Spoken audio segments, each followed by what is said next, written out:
ಸಂವಿಧಾನ ಸಂರಕ್ಷಣಾ ಮಹಾ ಒಕ್ಕೂಟ ಹಾಗೂ ರಾಜ್ಯದ ಎಲ್ಲ ಸಂಘಟನೆಗಳು, ಶಿವಸೇನೆ ಆಗಿರ್ಬೋದು, ಎಲ್ಲ ಸಂಘಟನೆಗಳು ಸೇರಿ ಬೆಂಗಳೂರು ಫ್ರೀಡಮ್ ಪಾರ್ಕಲ್ಲಿ ಏನು ಸಂಸತ್ ಭವನದಲ್ಲಿ ಅಮಿತ್ ಶಾ ಅವರು ಬಾಬಾ ಸಾಹೇಬ್ ಅಂಬೇಡ್ಕರ್ ಅವರಿಗೆ ಅವಮಾನಿಸುವ ರೀತಿಯಲ್ಲಿ ಮಾತಾಡಿದ್ದಾರೆ.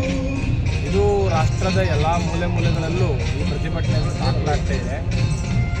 ಅದು ರಾಜ್ಯ ಮಟ್ಟದಲ್ಲಿ ಆಗಿರಲಿಲ್ಲ, ಇಲ್ಲಿ ನಮ್ಮ ಕರ್ನಾಟಕದಲ್ಲಿ. ಹಾಗೆ ರಾಜ್ಯ ಮಟ್ಟದಲ್ಲಿ ಮಾಡಬೇಕು ಅಂತ ಹೇಳಿ ನಮ್ಮ ಸಂವಿಧಾನ ಸಂರಕ್ಷಣೆ ಮಾಡಬೇಕು ಎಲ್ಲ ಸದಸ್ಯರುಗಳು, ಪದಾಧಿಕಾರಿಗಳು, ಎಲ್ಲ ಸಂಘಟನೆ ಮುಖ್ಯಸ್ಥರು ಸೇರಿ ಒಂದು ಹೋರಾಟ ಹಮ್ಮಿಕೊಂಡಿದ್ದೇವೆ.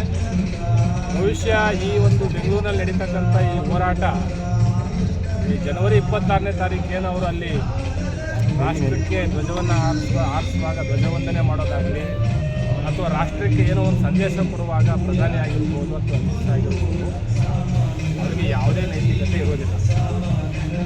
ಅವರು ರಾಷ್ಟ್ರ ಧ್ವಜಕ್ಕೆ ಗೌರವವಂದನೆ ಸಲ್ಲಿಸೋಕ್ಕೆ ಅವ್ರಿಗೆ ಯೋಗ್ಯತೆ ಇಲ್ಲ. ಯಾಕೆಂದರೆ ರಾಷ್ಟ್ರಧ್ವಜ ಅನುಮೋದನೆ ಮಾಡಿದರೆ ಬಾಬಾ ಸಾಹೇಬ್. ಪ್ರಜಾಪ್ರಭುತ್ವದ ಜನಕ ಯಾರು ಅಂದರೆ ಅಂಬೇಡ್ಕರ್. ಅಂಥ ಪ್ರಜಾಪ್ರಭುತ್ವದ ಅರಮನೆಗೆ ಇವರು ನಮಸ್ಕಾರ ಮಾಡಿಬಿಟ್ಟು ಮೋದಿ ಸಾಹೇಬರು ಅದೇ ಪ್ರಜಾಪ್ರಭುತ್ವ ಅರಮನೆಯಲ್ಲಿ ಅಂಬೇಡ್ಕರ್ಗೆ ಪ್ಯಾಸನ್ ಅಂತೇಳಿ ಅವಮಾನ ಮಾಡೋದಾದರೆ ಇವರಂತಹ ದೊಡ್ಡ ನಾಟಕ ಬೇರೆ ಯಾರೂ ಇಲ್ಲ. ಇವರ ದೊಂಬರಾಟ ಇಡೀ ದೇಶಕ್ಕೆ ಗೊತ್ತಾಗಿದೆ.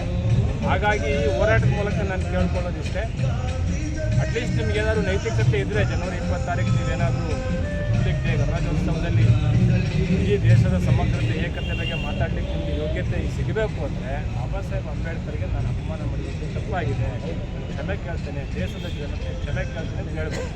ಇಲ್ಲ ಅಂದರೆ ಇವರು ನಿಜವಾಗ್ಲೂ ಈ ದೇಶದ ಅಖಂಡತೆ ಸೋದರತೆಯನ್ನು ಎತ್ತಲಿಕ್ಕೆ ಬಂದಿಲ್ಲ. ಮಧ್ಯೆ ಒಬ್ಬರು ಹೇಳಿದ್ದಾರೆ, ನಮಗೆ ಸ್ವತಂತ್ರ ಬಂದದ್ದು ಈಗ ಅಂತೇಳಿ. ಈಗ ರಾಮ ಮಂದಿರ ಕಟ್ಟಿನ ಸ್ವತಂತ್ರ ಬಂತದ್ದು.